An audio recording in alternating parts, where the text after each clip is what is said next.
Campfire Classics is a classic literature podcast. However, your hosts will occasionally use not-so-classy language and immature humor to describe very mature situations. As such, listener discretion is advised. Hi, I'm Ken Sandberg. And I'm Heather Michelle Lawler. Welcome to Campfire Classics, where we try to read those books that look really good on your shelf. It's Turkey Day week. It's Turkey Day week. Everyone's gonna gain at least 5 pounds. Woo woo! America, go! It would be really interesting to live in a world where there was like a mandated weight gain minimum every holiday season. A mandatory? Yeah, like I don't think we need that. I can imagine a dystopian novel or something where one of the rulings is that, like, you're not really an American unless you gain at least 5.3 pounds over Thanksgiving weekend. I would argue that that is a mandatory thing with certain circles. Gain 5 pounds Thanksgiving week. Like, it's like, yeah. Show your manhood. Show your love for America by eating food that was brought to us by the indigenous humans and first Americans that were here. What you shouldn't do over family Thanksgiving meal is show your manhood. Yeah, don't do that. Don't do that.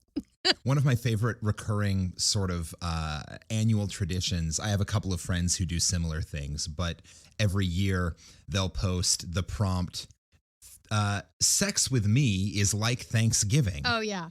And then ask people to finish it. And it's things like, you know, I always feel bloated and tired afterwards. Or I'll show you some stuffing. It's always more awkward when your racist uncle shows up. You know, that kind of thing. The more the merrier? Yeah. There you go. You're getting into the spirit. I like this game. I have seen Hey, those listener. before, but yeah. How you doing, listener? What's up, camper? Here's what I want from you this week.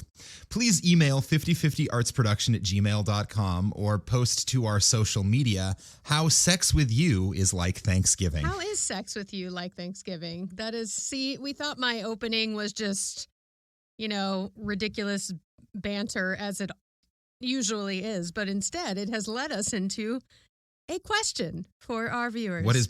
Not viewers. What is possibly our least wholesome audience request ever? Maybe, yeah. I was trying to think like other things we've asked, but I will say that our super fan Lindsay, I don't have any art up in the apartment yet because we're still moving in. But the Live, Laugh, Push Babies cross stitch is sitting in our bedroom window, like on the sill. Yep. So I have a picture of Lina the other day sitting next to it. And I'm like, this is just delightful. So I guess that was a request, but that wasn't unwholesome. Especially because it came in cross-stitch form, which is just, like, beautiful. Yeah, which kind of makes everything seem more wholesome. Well, it's like my friend JJ, who listens sometimes, she came on the cruise ship. She's a best friend of mine from high school. She crocheted, I think. I don't think it's cross-stitch. I don't know the difference because I'm not cool and craftsy.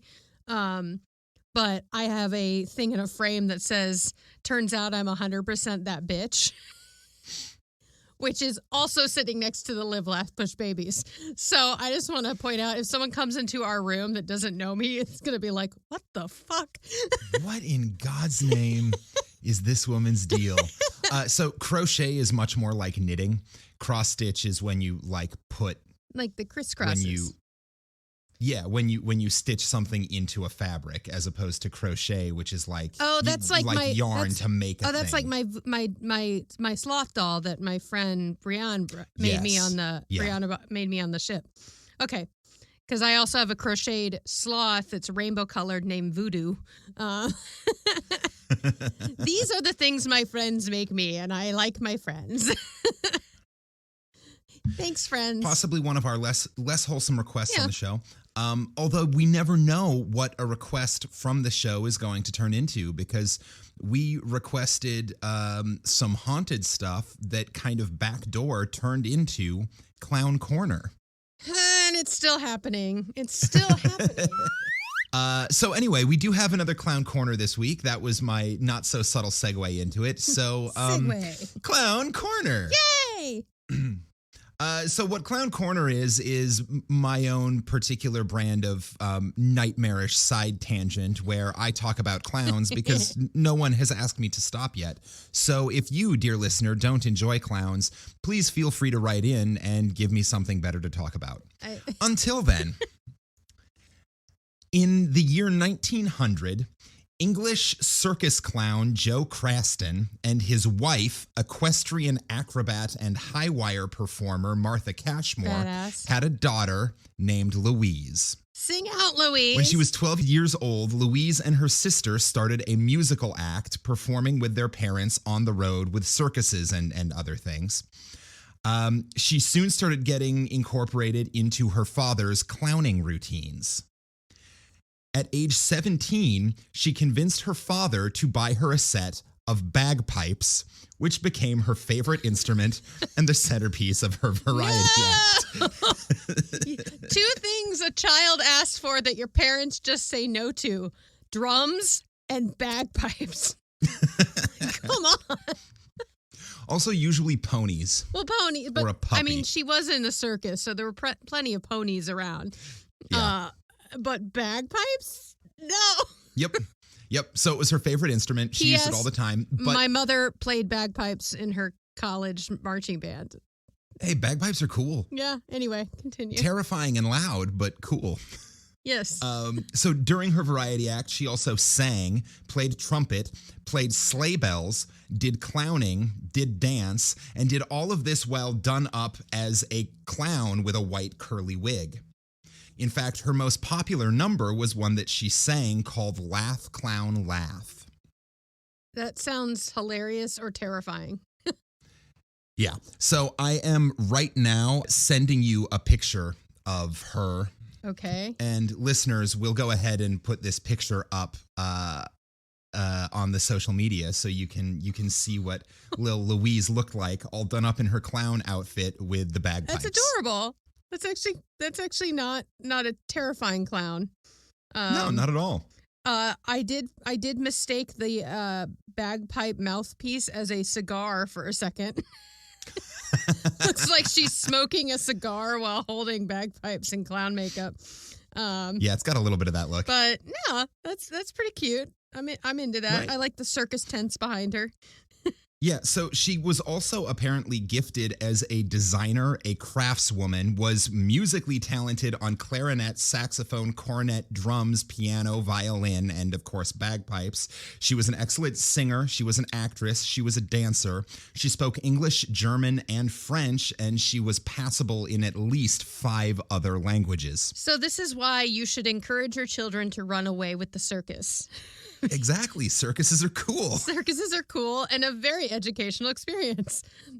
So she really put you got to have a gimmick to work. Like, oh yeah. She's not doing burlesque, but she's clowning with like every gimmick that there ever was. And I would argue that clowning and burlesque are kind of the same thing, because burlesque is basically clowning while you take your clothes off. So, interesting you bring that up. So I found my information about her mostly off of this one woman's article, and she was talking about women in clowning, because historically, clowning tends to kind of be a man's world. And one of the things she brought up was that the first recorded women in clowning crop up in France. They're all over the place in France, but essentially they were Moulin Rouge dancers in clown makeup. Yep. Look at me being all educationed and smarts without knowing it. Yeah. I just kind of put that together when you were, because with all her stuff that she does, there's a song called "You Gotta Have a Gimmick" from Gypsy, if people don't know it. And it's these burlesque dancers that, like, one of them plays a trumpet, one of them lights up, one of them does ballet. Louise looks like she could do all three here. Yeah. And they're singing to a girl named Louise in the musical. But yeah, I realized that clowns, like when we were taking clowning classes, like Red Nose Clown and Commedia classes in grad school, you always had like a thing. There was always like a like your little gimmick, the thing you did. Yeah. Like when I did my opera burping and like that kind of stuff, you know? Yeah. Yeah. So I guess, that makes sense that they rose out of burlesque that's cool. That kind of performance. I love that. So look at that history, y'all. Y'all learned something today. So when Louise, also known as Lulu, turned 27. Oh my God. She transitioned into full-time clowning, leaving most of the variety aspects of her show behind. She met another clown, a guy named Albert Victor Adams. They married, and they formed a clown duo called Albertino and Lulu, touring mostly in the UK and the US, but all over Europe as well. She became known as Lulu Adams. And they toured together for 21 years until he died of a heart attack in 1948. Okay. She became the first woman to perform as a clown in the British circus. Her routine took her all over the world. She performed and headlined in major circuses like Ringling and Barnum and Bailey all over the place until she finally retired in 1962. Wow. Yeah. Anyway, right. I just thought she was super interesting, and I figured it was important to point out that, like, although most of the clowns we have covered thus far have been men, women can do this shit too, and have been successfully for years. Super happy about that. Yeah. Yeah. I would also like to point out that her name was Lulu, and my clown name was Tallulah Lala. Yep. So Lulu and Lala up in the house. Yeah. You just have to learn some bagpipes, and the two of you could have a... I mean, I'm about to go home for Thanksgiving. I can ask my mom if she got any pointers. Does she still have bagpipes kicking around? I don't think so. I think I've asked her this before because I was like, what? I think they had them for a while and it's an instrument that deteriorates because of the fabric and stuff. So yeah, the bag doesn't keep forever unless it's upkept. Yeah, and she hasn't played since college. So, but yeah, she was in a group called the Scottish Highlanders. Because at the time, women were not allowed to be in the marching band. So they could do the much more feminine task of playing bagpipes in the Highlanders. Damn right. It's like, okay, you won't, because my mom also played the flute. So she's like, okay, you won't let me play the flute? Okay, give me some fucking bagpipes.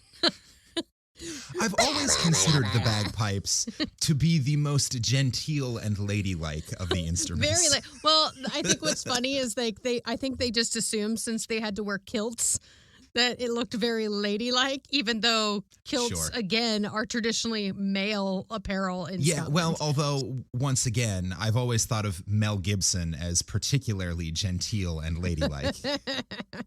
Hey, Mel, if you're listening... And I know you are. Please don't kill me. He won't. He's drunk. He's drunk and off being, Mel Gibson-y. Anti-Semitic, which I do not support in any way, shape, or form. Yeah. That's very topical right now. So let's avoid that situation, or I'm going to go on a tangent about Yee or Kanye or whatever the fuck his name is. Yeah, so we'll skew away from that because this is not a politics podcast. What do we do? Wait, not clowns or politics? No, not generally. What we do is tell sex jokes about Thanksgiving. That's right. But what that is that's usually hidden within this idea that we are a literary comedy podcast where every week your hosts take turns cold reading short stories that get pulled out of the obscurity of public domain and bring them screaming into the forefront of your mind, complete with looking up a lot of words that we've never heard before and laughing at things that are really, really inappropriate jokes now that may or may not have been when the story was first written. This week, I have selected a story for Heather to read for you live on tape on the podcast. Thanks, Colbert. Live on tape. Yeah, so you're gonna hear her first pass at this, which will be very exciting. It's always exciting. Let's see how many accents she gets to do today. And even I don't know what the answer to that is. If I had to guess, I would say probably not many, but I've done that before. You definitely have. And then the entire show, I remember the one you were like, you should be good. Every character was French. Every character, it was like set in France. I'm like, I fucking hate this. But before we get to this week's story, I wanted to share a few little fun facts with you about this week's author. Woo! Clotilde Augusta Inez Mary Graves was born in 1863 at Butevant Castle in County Cork, Ireland. Wow, that is a name and a location. Yeah, pretty good one, right? If I was her, I'd commit crimes because no one would be able to recall my name or my locations. Despite being named Clotilde Augusta Inez Mary Graves, most people just knew her as Chloe. Okay. She was Chloe Graves. That makes sense. Which makes me wonder why her parents bothered giving her that long obnoxious name. Yeah. If they were just going to call her Chloe. Yeah. She had military roots coming down both sides of her family. Her father was a member of the 18th Royal Irish Regiment, and her grandfather on her mother's side was a captain, near as I can tell, in the Royal Navy, although I had trouble figuring out exactly where his commission came from. Okay. But regardless, she was military child and moved around quite a bit. Like me. Yeah, something you can relate to. In fact, her family moved from Ireland to England when she was 9, where she was educated in a convent. And in her later teens and early 20s, she converted to Catholicism. I'm sorry. She struck out. What? Oh, yeah. No, I'm just in general saying I'm sorry. Yeah. She struck out into society as a somewhat quirky persona. She became well known for wearing her hair cut very short, affecting a masculine manner and cut of clothing, and smoking cigarettes in public. All characteristics which were decidedly eccentric at the time. Scandal. And in fact, I'm sending you another picture right now. Yay. This is a picture of her. Oh, yeah. Pimped out. She looks right? cool. That's a pretty good look. That's a good look. I can see why people were like, I don't know about this one. Yeah. She probably made a lot of people feel really uncomfortable. Yeah. Unfortunately, people in their non-accepting, bitchy, judgmental ways. I'm sure that she made a lot of people end up questioning their, sexuality. Yeah. So she decided to attend art school. Okay. And she got a job at a couple of museum galleries to help support herself. She took up journalism. She gave up art, realizing that she wasn't particularly good at it, and joined a theater troupe. And while she was part of the theater troupe, she had her first chance to write for the stage. Ooh. The first thing she wrote were lyrics for a Puss in Boots pantomime. Aw, yay! But she actually quickly became fairly successful as a playwright, writing at least 10 plays, several of which were produced at Drury Lane, including one play called A Matchmaker, which was widely criticized and praised, depending on which circles you were going in, for comparing marriage to prostitution. Amazing. Amazing. Yeah. By the year 1900, she had moved to Hampstead and become an avid fly fisher and tricyclist. Tricyclist? Yeah. What is she? Is she like 5 years old? It probably was one of the things that had like one huge front wheel and 2 tiny little back wheels. Yeah. But anyway, tricyclist and fly fisher. It just sounds so funny. A natural pairing. Oh, yes.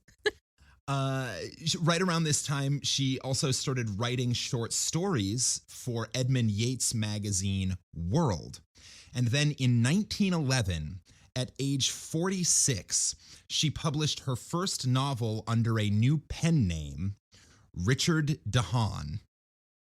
Oh. there has been some perhaps unsurprising speculation that this was not purely a professionally motivated choice, although certainly many women have chosen to write under men's names because it was easier to have success that way. But since she had already had success under her name, Clotilde, and that combined with her tendency to present in a traditionally masculine way, it has been suggested that this choice in pen name may have been something more akin to what we now know as an exploration of gender off the traditional binary. Yeah. So she started writing novels as Richard Dehan. Well, that's very topical because it was Transgender Awareness Day like yesterday? 2 days ago? Yeah. I did not know that. Yeah. So that's awesome. Good. Yay. So anyway, this first book of hers, of Richard's, was called The Doctor. 4 years later, in 1915, it was made into a film, which was banned from the UK under the Defence of the Realm Act for its harsh portrayal of the British and Dutch in South Africa. Oh, shit. I love that there's something called the Realm Act. That sounds something straight out of Game of Thrones.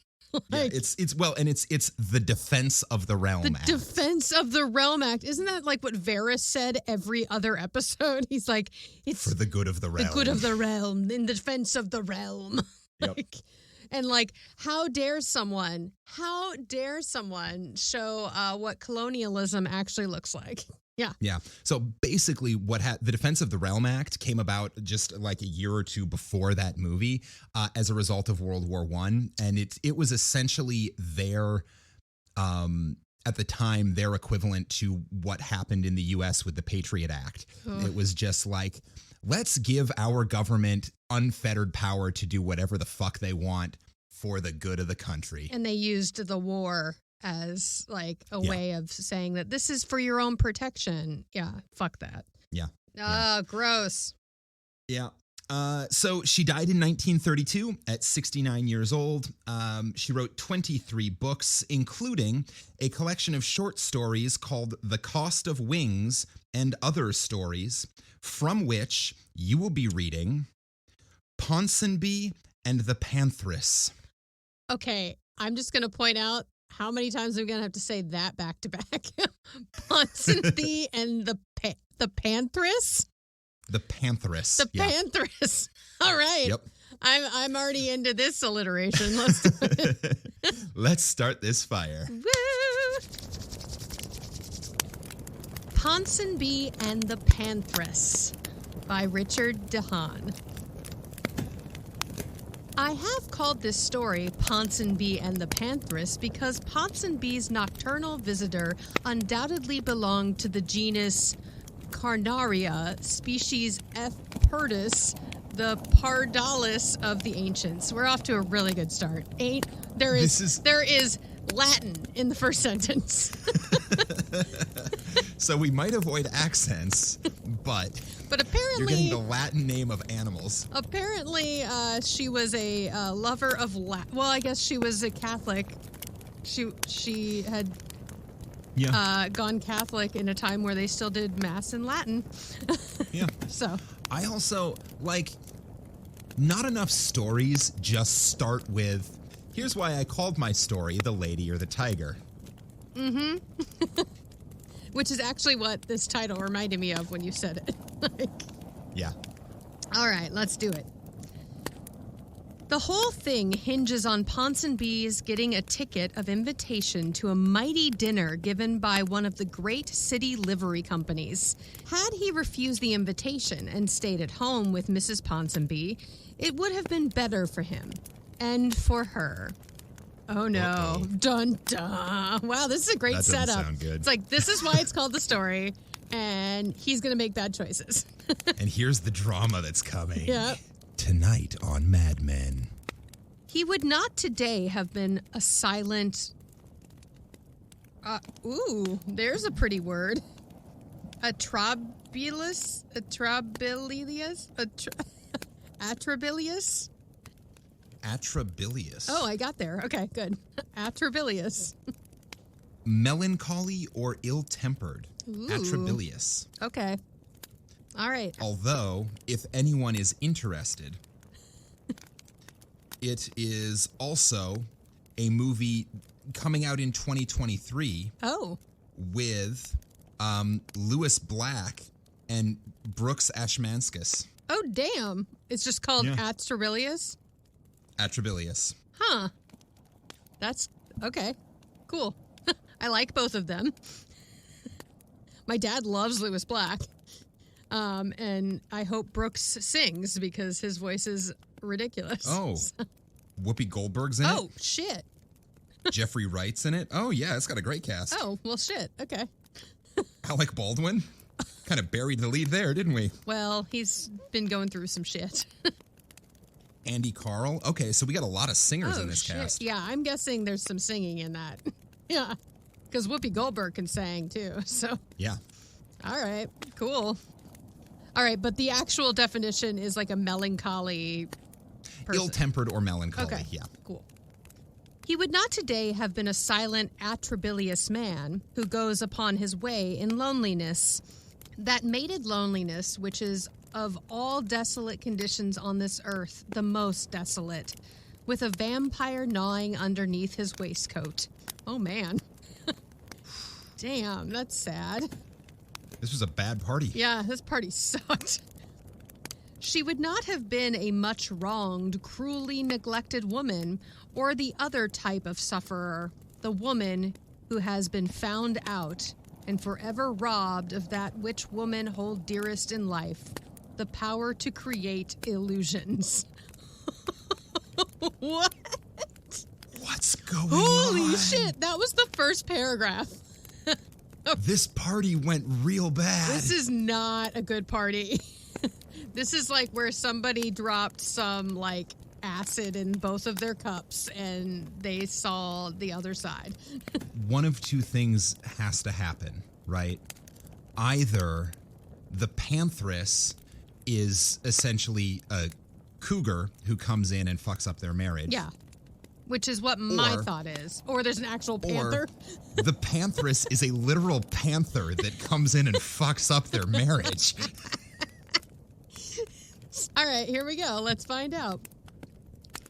It was a great dinner at that city hall. A feast both succulent and juicy. Ooh, succulent and juicy. And upon a scale so prodigious as to put it utterly beyond the power of a single-stomached man to do justice thereto. Wow, this is very appropriate for Thanksgiving. Yeah. It's a Thanksgiving feast that no one could actually, like, finish. So, perfect. All right. So how is sex like with Ponsonby like Thanksgiving?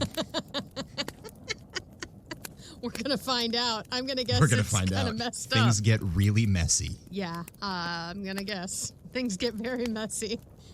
You end the night. Sticky and covered in vomit. Your marriage is over. Oh. Ooh, damn. Many of the guests had thoughtfully provided themselves with several of these necessary organs, but Ponsonby, who had recently sold out of the army and invested his commission money in a business and settled down with Mrs. Ponsonby in a neat little house in Sloane Street, was still young and fairly slim. All right. Good-looking young man. Most of the guests are gout-ridden old British people. Yep. And then we've got Ponsonby, who's like just come out of basic training, and he's like, "Oh no, whatever will I do?" Looking all svelte and sexy. The baked meats and confectionery were excellent, and the drinks, as Betsy Prigg might have observed, was good. The drinks was good. The drinks was good. And I'm guessing Betsy Prigg had had a few. You know what? I like Betsy Prigg. Betsy Prigg went to the party and she's like, "I can't eat all that food, but the bar's open." But the drinks was good. It was revealed to Ponsonby that he had absorbed a considerable quantity only by the swollen condition of his latchkey when he tried to fit it into the door of the little house in Sloane Street. His latchkey, it's swollen? Was he trying to put his fingers into the door? He was so drunk he couldn't stick the key in the hole. I went back to the food. I had forgotten about the drinking. I don't know how. The drinks was good. The drinks was good. The drinks was good. And he could not unlock his door. Sometimes when the drinks was good, you just can't get it in the hole. Yeah. Well, that's another reason. That's another way Thanksgiving is like. But after a short struggle, the door opened, and Ponsonby paused a moment on the doorstep to take some observations on the weather. It was just 1 o'clock as he looked at his watch in the moonlight. Ponsonby's was reminded of Indian moons by the lucent brightness of the broad silver orb that floated so majestically on the calm bosom of the dark overhead. Oh, that's pretty. Yeah. She was getting near her wane, but only notifying it by an exaggerated handsomeness, like a professional society beauty. This moon's sexy. Maybe the moon is the Pantheress. The moon is the Pantheress.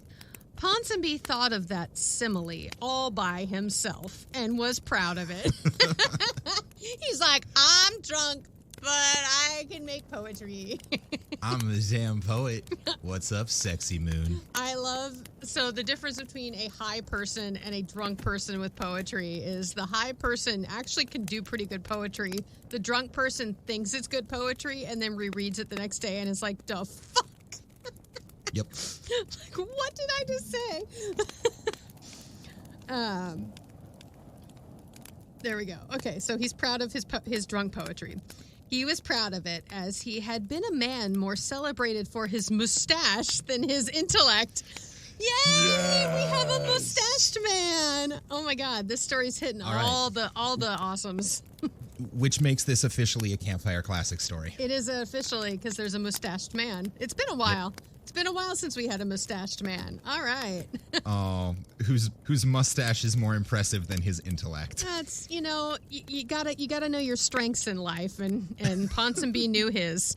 He could drink, and he had a fabulous mustache. He's dumber than a mustache. Dumber than his mustache. He tied a knot in his mental pocket handkerchief to remember it by. Oh, that's fun.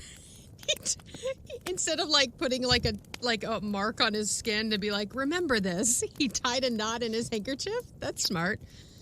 That's I like the tying a string around your finger thing. To be like, oh yeah, remember to go to the store or something. Yeah. Which I tried on occasion, and I'm always just like, oh yeah, I need to remember to do something. What? Yeah. The string isn't helping. I have to remember to untie this string because it's cutting off my circulation. He tied a knot in his mental pocket handkerchief to remember it by, and facing round to go into the house, was a little disconcerted to find the hall door gaping to receive him. Uh-oh. Then he went in, barred and bolted very carefully, and set the spring burglar alarm for once. Oh, he doesn't normally set the alarm? Okay. No, apparently not. Well, if he had, the door wouldn't be gaping. Ponsonby was unusually careful and deliberate in his movements on this particular night. Then he sat down on the hall bench and took off his boots. Then he switched off the electric hall light. Then he pondered whether he should or should not have just one brandy and soda before going to bed. The drinks was good. The drinks was good. Because he had come home so clear and calm and cool-headed from the city dinner. Sir, did you forget that you had trouble opening your door? Aye or no? And the eyes had it. He went into the dining room. Yeah, they did. I love when you're voting with just yourself. Well, it does make it easy to come to a unanimous decision. It sure does. It sure does. It had been furnished for the Ponsonbys on the best authority, in oak, with Bromingen Barnes brass pots. I'm sure that's an actual company, and I just destroyed the name, but Bromingen and Benares? Sure. Bromingen and Benares brass pots and tea trays. Something very British. Right. Yeah. The window curtains and the drapery, which hung before a deepish recess into the wall to the left of the door as you entered, were plush of that artistic shade of olive green, which is so shabby when it is new that you can't tell when it gets old. Amazing. It looks like shit at the beginning, so it'll always look like shit, so you don't have to ever remodel. It's like every pair of jeans that you could buy in the early 2000s. Yep. That are already ripped up and like disheveled and absolutely. They came already looking so beat the fuck up that you couldn't tell when they got old. You're like, these were $300. What? Yeah. The recess had originally been intended for the bookcase, but young married people just starting in life never have any books. They are just too much bound up in each other, and so it had been covered up. Amazing. So young married couples are just having too much sex to read. So they just covered up the recess for the bookshelf. They're like, we'll get to that when we don't want to talk anymore. We'll get to that when we need a new place to have sex. Yeah, exactly. When the bedroom gets boring, we'll use the library. You can put things behind a covering of this sort, which you do not care to expose to the gaze of the casual guest.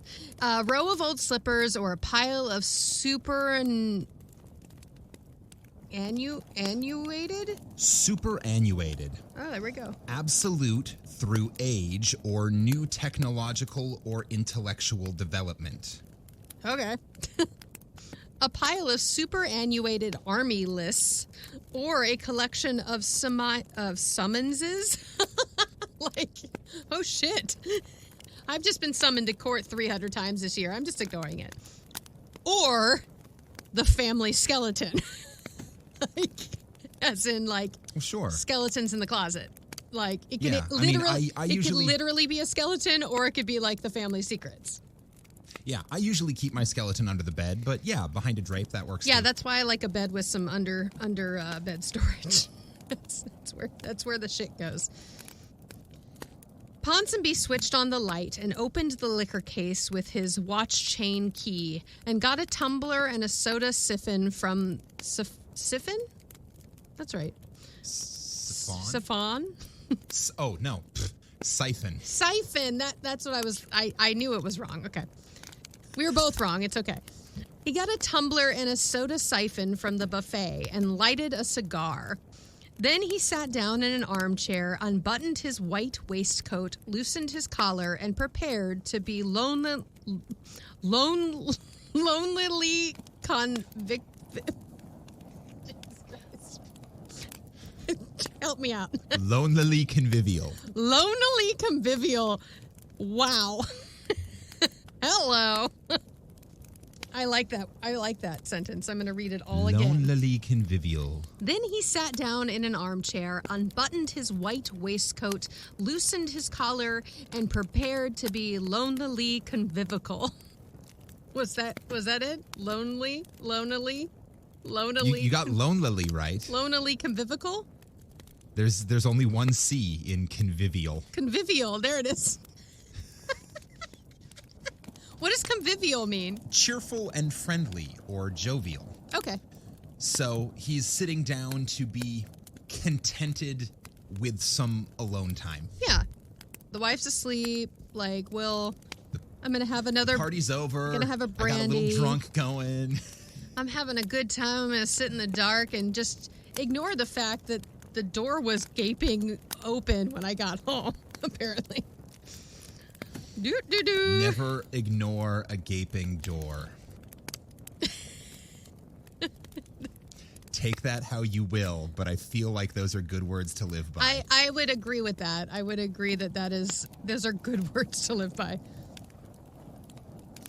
So he sat down and was lonely convivial. Convivial, I said it. He thought of his girl-like bride asleep upstairs with her cheek upon her hand and her gold-brown hair swamping the pillow.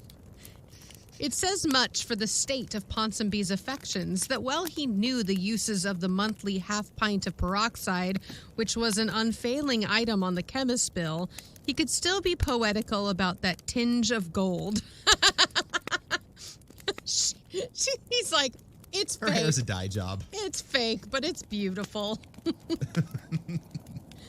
That's adorable. But newly married men seldom look into the roots of anything. Oh! That's a great line. That is a sick burn and a fabulous pun. That is fabulous. What a great play on, like...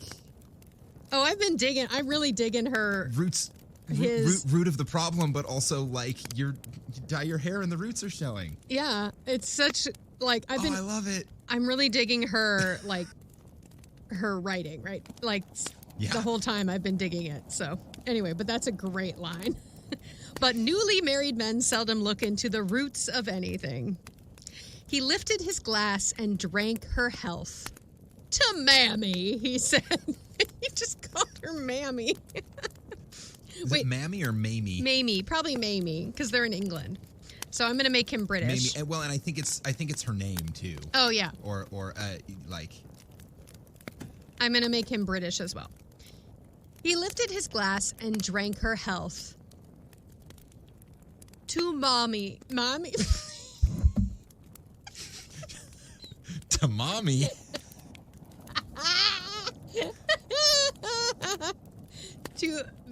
Her name's Mamie? Mamie. Her name is Mamie. To Mamie. Okay. To Mommy. To Mommy. Why is your girl like mother asleep upstairs in your bed? Because he's drunk as hell. To Mamie, he said, as the frisky glass... Uh-oh. What's he doing down there in the... What's he doing down there at the gaping door? Fantasizing about his wife's peroxide hair. To Mamie, he said, as the frisky gas bubbles snapped at his nose. There, I got it. And then he glanced over the edge of the tumbler at the curtained recess behind the door, and the short hairs of his neck rose up and began to promenade. And his teeth clinked against the glass he held, for a bolt of ice had shot through either ear orifice straight to his brain. In other words, something had laughed. An ugly laugh behind that drawn curtain. Ooh, gross. Ew, no. That's no good. This isn't it. Also, don't stick ice in your orifices. Or do if you're into that, I guess. It's not going to be comfortable. No. In another moment, it was put aside. A woman came out of the recess that had concealed her and stood before him. Uh-oh. Uh-oh. With her gaping door. Here comes the Pantheress and her gaping door. Not to mince matters. She belonged to a class we are content to call unfortunate. From her tawdry bonnet to the mud-befouled hem of her low-necked silk dress, a preposterous garment, grease-stained and ragged, and partly hidden by an opera cloak of sullied whiteness. The nature of her profession was written on her from head to foot. Ooh, she's trashy. Well, she's a hooker, I think, is what we're going for here. And a trashy one. She was not without beauty or the archaeological traces of what had been it. Oh, shit. But as she grinned at the astonished man, showing 2 rows of strong, square teeth, yellowed with liquor and cigarette smoking, and the gathered muscles of her cheeks pushed up to her underlids, narrowing her fierce, greedy eyes to mere slits, and the hood of her soiled mantle fell back from her coarsely dyed hair, she was a thing unlovely. Damn. She seemed to snuff the air with her broad nostrils as scenting prey. She worked her fingers in their dirty white gloves as though they were armed with talons as long to tear and rend. And as she did so, Ponsonby was irresistibly reminded of a panther. There it is. Ponsonby had shot panthers in India. Well, we knew he'd been to India. Don't shoot panthers, y'all. Ponsonby had shot panthers in India and had once been slightly mauled by a female specimen. How does one get slightly mauled? Maybe don't shoot them and they won't maul you, fucker.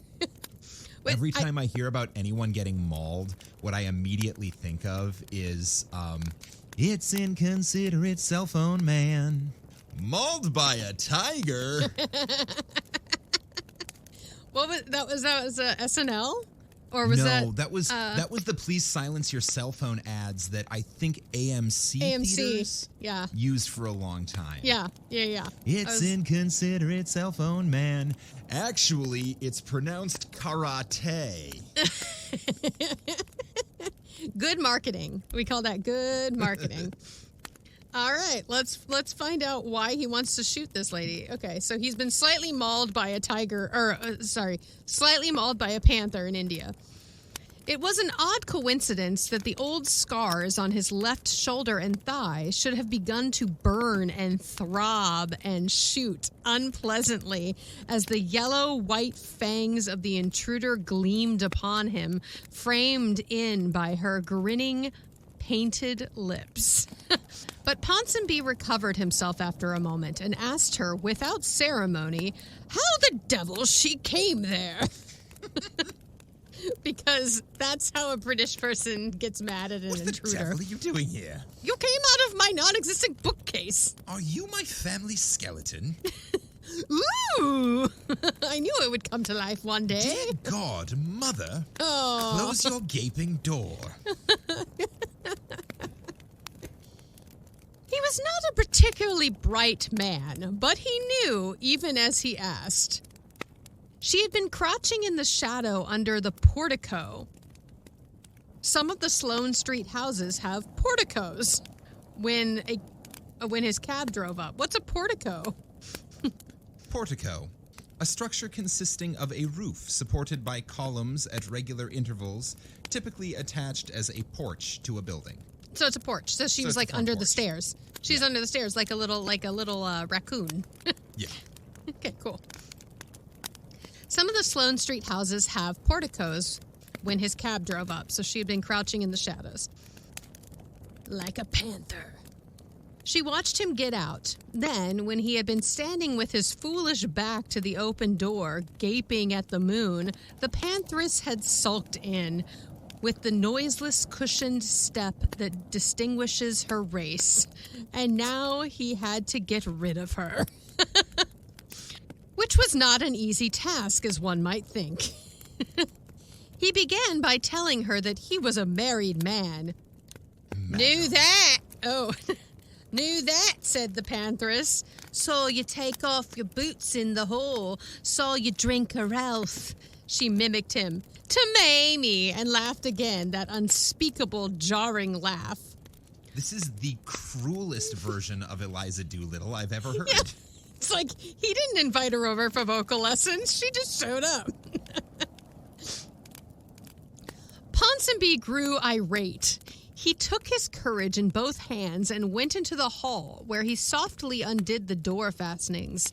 Then he came back and offered to show his visitor out. The most British way to ever be irate.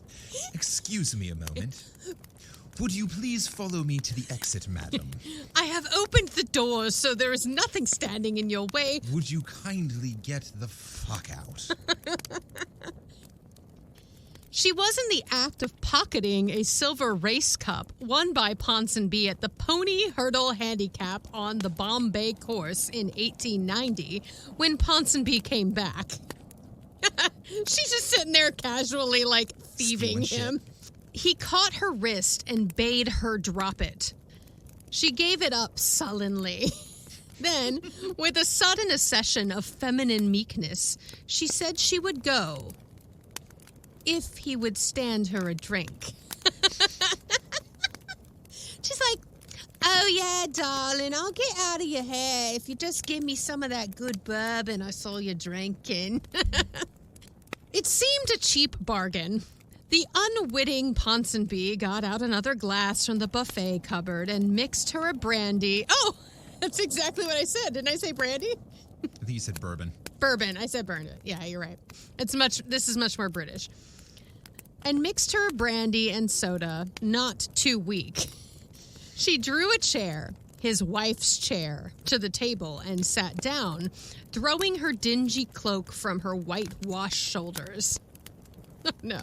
She's like, I'm just going to sit here and enjoy. Like, if I poured her a drink, I'd be like, okay, put it in a shot glass, drink, out. Take the glass with you. Thank you very much. Goodbye. She put her hand to her head and drew thence a long steel pin with a blue glass head and took her gaudy bonnet off and threw it on the table. She did not hurry over the consumption of the liquid, and Ponsonby began to grow impatient. When he hinted this, she asked for a cigar. Yeah, I think she's making herself at home. She has taken off her cloak and her hat. Oh, yeah. She ain't going anywhere soon. I'd be like, I'm gonna go call the police. I wonder if this is just his wife's nighttime personality. Well, so what this made me think of when she sat in the wife's chair, I'm like, is this like Sweeney Todd? Did the wife go rogue and this is his wife and he's gonna kill her and then oops, that's my wife. Or single white female. Yeah, something's going on here. Like she's just role playing.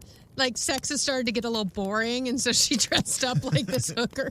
She's like, I read about this in Cosmopolitan magazine. Which I think already existed at this point. Probably. So he gives her a cigar. He gave her one and a light, and she drained the last drop in the tumbler and stuck the burning weed between her teeth. Oh, now she's smoking weed. It's great. I guess it's a cigar, but you know. Yes, Cosmopolitan started being published as a literary magazine in 1886. Oh shit! All right, well, yeah, there you go.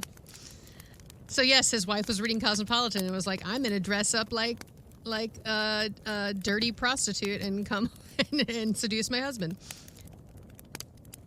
She stuck the burning weed between her teeth with a coarse masquerade of masculinity. Ponsonby heaved a sigh of relief. Now, my girl, come along. Time's up. He started for the door. The Pantheress got up and leaned against the mantel shelf, smoking.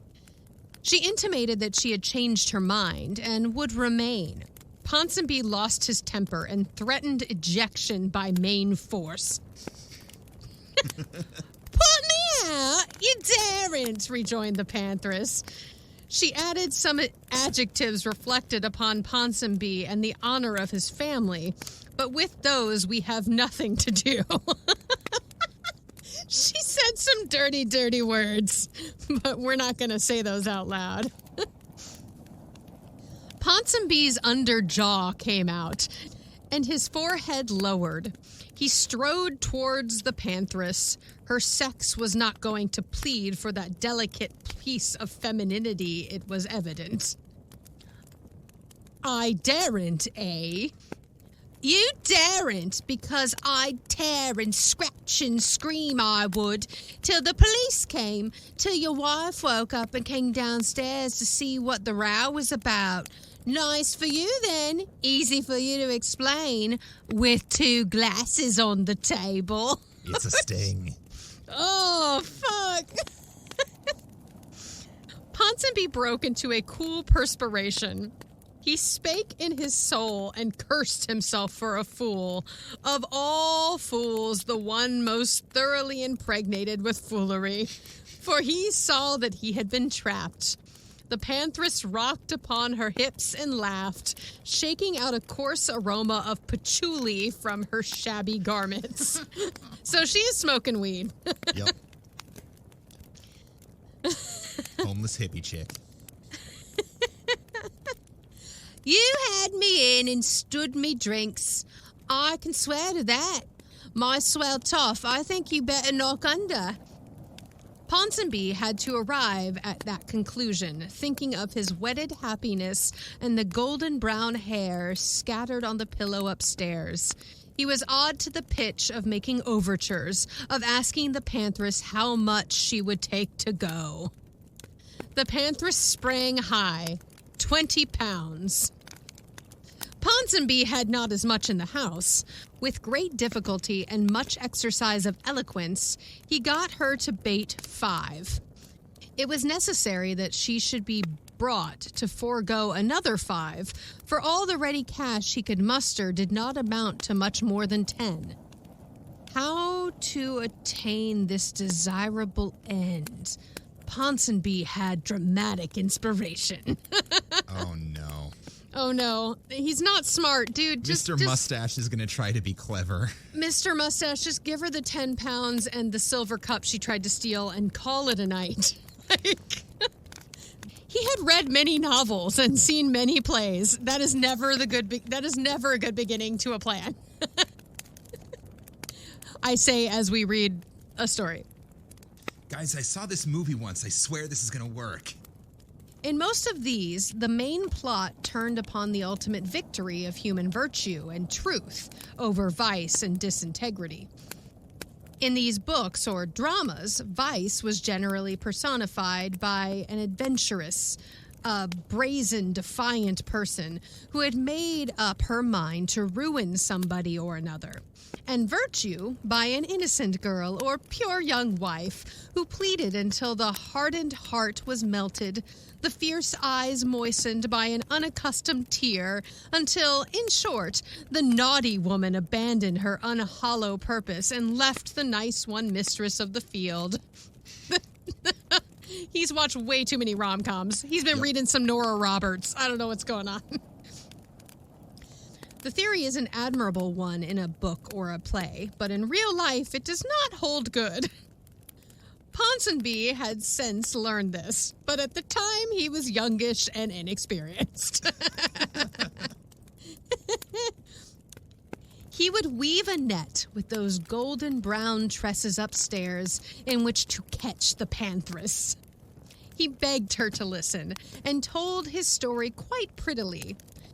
He explained how, 3 years before, his regiment, having newly returned from India, he had met at a certain South Coast resort, separated by a mile or two of arid common from a great dockyard downtown, a lovely girl.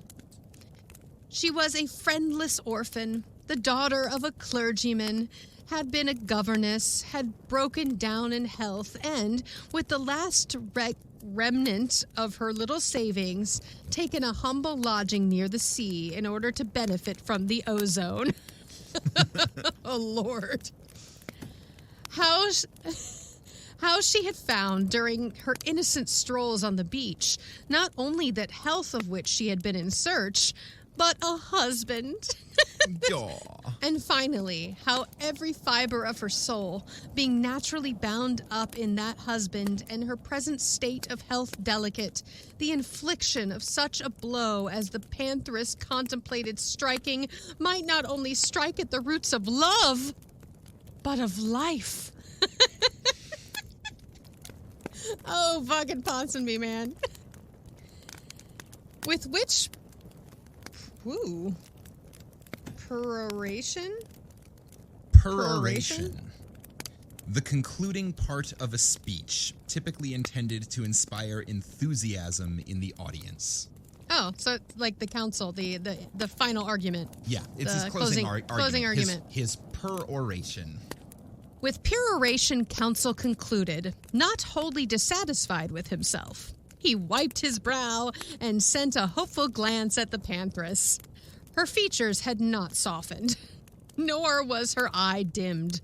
Her lips twitched, certainly, but the convulsive movement was merely the herald of a yawn. "You're a good one to Joel," she said when she had finished. "Come, I'll not be hard on you. How much have you got?" She's like, "Bitch, I've heard it all before. Just pay me my money and I will get out of your hair. He named the amount. Hand out, the Pantheress bade him. He would give her half the sum then and there, Ponsonby said with a gleam of strategic cunning, and the other half when she was fairly outside the hall door, not before. The Pantheress nodded and clutched the first installment from his hand greedily and caught her dirty bonnet from the table and threw it on her head. "No lock," she said warningly. "Come on," and moved to the room door where she paused. "Ain't you got manners enough to open it for a lady?" she remarked in an aggravated tone. I love this girl, by the way. This bitch. This is who I play in the story. She's a dirty, dirty thief, but, you know. Dirty, dirty, dirty thief. I love it.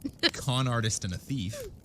Ponsonby, hastily restoring the telltale second glass to the sideboard, sprang forward and grasped the handle, and dropped it as though it had been red hot, for he had caught the sound of footsteps, light, regular, measured footsteps descending the stairs. Oh, shit. He could not utter a word. He turned a white face and glaring eyes upon the Pantheress, and the steps came nearer. As the dining room door opened, he fell back helplessly behind it. The wall seemed to open and swallow him. Thick, suffocating folds fell before his face. He had backed into the curtained recess whence the Pantheress had emerged 30 fateful minutes previously. Through a 3-cornered rent in the stuff, just the height of his eye from the ground, and through which the beast of prey had probably watched him, he looked and saw his wife. Oh, shit. Oh, shit. She wore a loose white wrapping gown. Her hair, the hair, hung in waves about her shoulders, barring the bedroom candle she carried and losing sight of her no, not her prosthetic. She's got a fake nose, but other than that. Barring the bedroom candle she carried and losing sight of her prosaic 19th century surroundings, she resembled one of Burne-Jones's angels. Aw. But her calm expression changed, and her voice was tuned to a key of unangelic indignation as her glance lighted on the painted brazen defiance erect and bristling before her. Oh no, he's erect now? This is a bad time to get aroused, dude. I think that the painted brazen defiance is the Cockney lady, so she's erect. You? A woman? What do you want? How dared you come here? The Pantheress was about, in answer, to launch the first of an elaborate flight of insults, couched in the easy vernacular of Leicester Square, when she stopped short. Her thick lips rolled back from their gleaming fangs in a triumphant grin. She bent forward with her hands upon her thighs and made a close inspection of the face of Ponsonby's wife. What? Loose? Oh, no. They know each other? Oh, see? Shit. Oh, no. This is her mother. The mother-in-laws, man.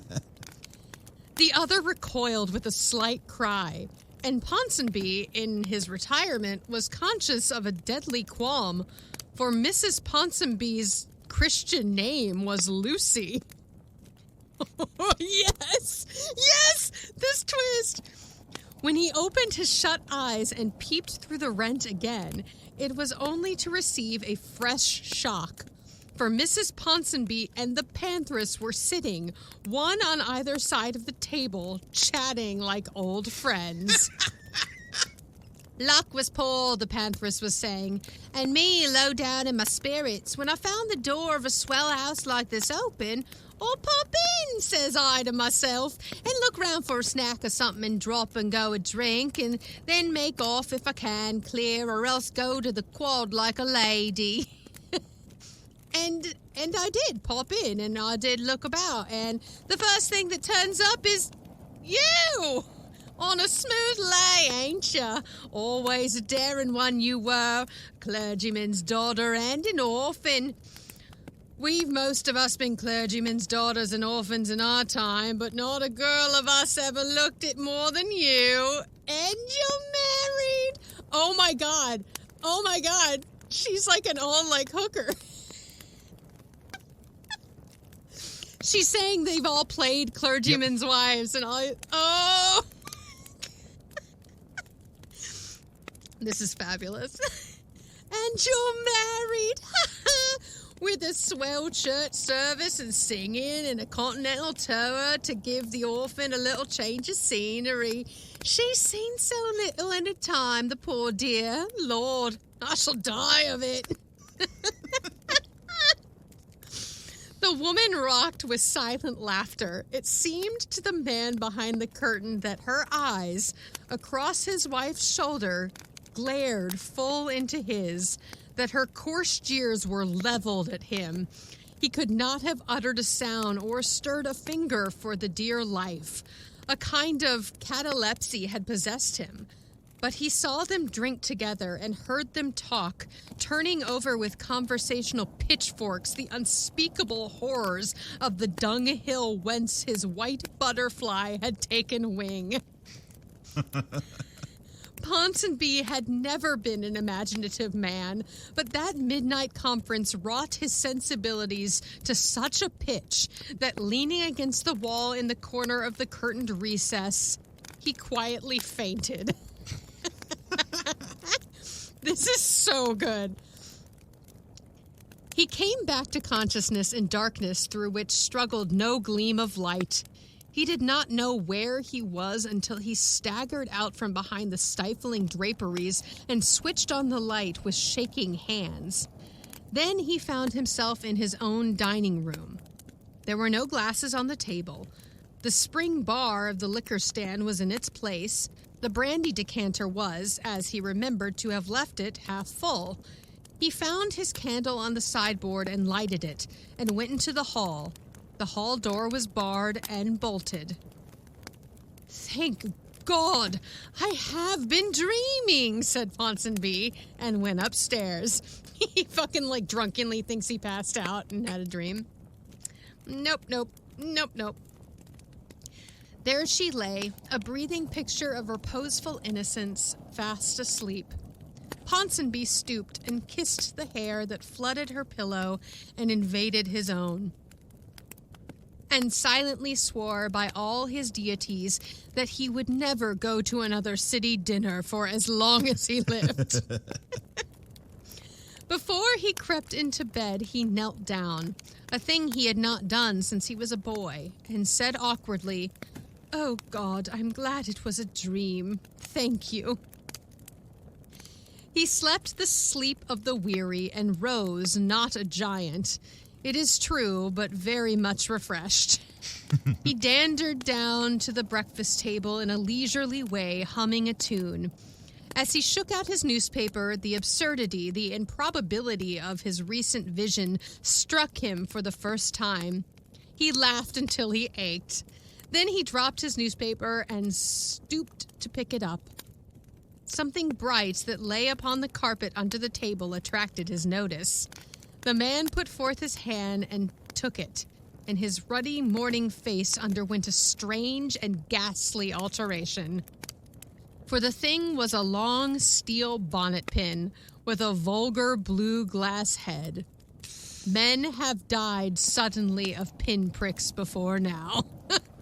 But Ponsonby's tortures are lingering. He is alive still, and she is still Mrs. Ponsonby. He has never spoken. The secret of the blue glass pin is hidden from the woman who walks life's path with him.